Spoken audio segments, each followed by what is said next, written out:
Good morning, children. Hope you have seen the previous videos on oversubscription of shares and undersubscription of shares.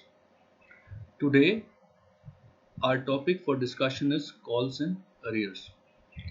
Children, you must be knowing that we are doing accounting entries for issue of shares under installment methods, which has been a part of our previous questions. Installment goes application, allotment, first call, second and final call. Now today this calls in arrear topic relates to any installment which is not paid by the shareholder after application. Remember, application is the first installment, and without paying application money an applicant never becomes a shareholder. So there cannot be an arrear in calls in arrear for application. If a shareholder fails to make payment of an amount either on allotment or first call or second and final call or all these three after it has been made due, then it is known as calls in arrears. So see here, if a shareholder does not pay the amount on allotment or on any calls according to the terms, the amount not so received is called calls in arrears. It is a loss for the company, therefore it may be transferred to a newly opened account called calls in arrears account. So it is, let us keep it as simple that whenever a shareholder fails to make payment of any installment after application, it is case of calls in arrears account. Now from accounting point of view, there are two methods for treatment of calls in arrear. Number one, without opening calls in arrear account. Number two, by opening calls in arrears account. So let's first go into the first method, which says without opening arrear account, without opening calls in arrears account.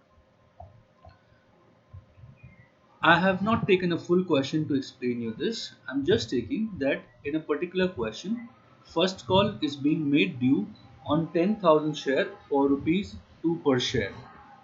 So the entry for making first call due goes equity share first call account debit 20,000 to equity share capital account 20,000, being first call money due on 10,000 equity shares at rupees 2 per share. This is quite simple to understand now after doing the previous topics. So here what I have taken is one shareholder with 500 shares is failing to make payment of first call money. So in the next entry, the entry will be bank account debit 19,000 to equity share first call account 19,000, being first call money received on 9,500 equity shares at rupees 2 per share. I have assumed that shareholders with 500 shares fail to make payment of first call money. That is why this 9,500 shares for which the first call money is collected, whereas the amount was due on 10,000 equity shares. That means the remaining 500 shareholders did not make payment of first call money. And since we have deducted the amount 20,000 minus 1,000, the amount received by the company is 19,000, which is equal to 9,500 shares multiplied by 2 rupees. This is the first treatment where it says without opening calls in arrear account. Now we will see the same treatment for the second method, which is known as by opening calls in arrear account. So if I take the same example, so our second method is by opening calls in arrear account. The only difference will come in the second entry, where along with bank account we will have calls in arrear account. Calls in arrear account with rupees 1,000. How is this 1,000 coming? 500 shares multiplied by 2 rupees. And in this case, your first call account will be credited with 20,000, unlike in the previous example where it was 19,000 in the first method. So the first entry goes equity share first call account debit 20,000 to equity share capital account 20,000, being first call money due on 10,000 shares at rupees 2 per share.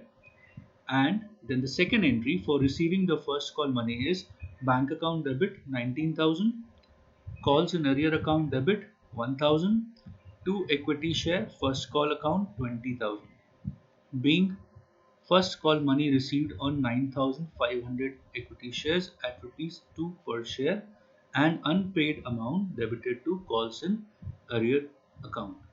So this is the accounting treatment for calls in arrear under two methods: by opening calls in arrear account and by not opening calls in arrear account.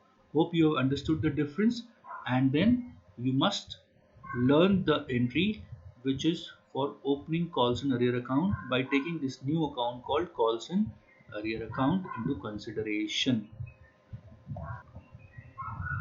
Now, opposite to calls in arrear is known as calls in advance.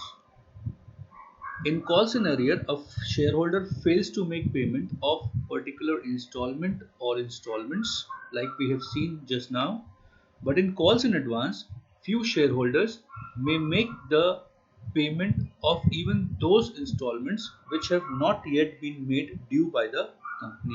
For example, along with allotment, a shareholder with 100 shares may make the payment of even first call and second and final call, or with the first call money being due and received, a shareholder on 200 shares may make the payment of second and final call.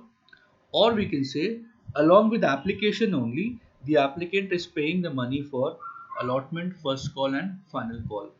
All these are example of calls in advance, which is our next topic of discussion: calls in advance.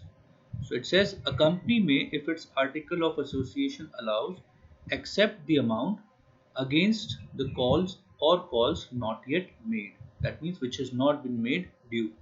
The amount so received in advance is credited to calls in advance account. The accounting treatment: the journal entry passed to record calls in arrear account, calls in advance, is bank account debit with the amount of advance money received to calls in advance account. I repeat the entry: bank account debit with the amount of advance money received to calls in advance account. And when this advance amount is already made due by the company, at that time we have to reverse this calls in advance account by debiting it.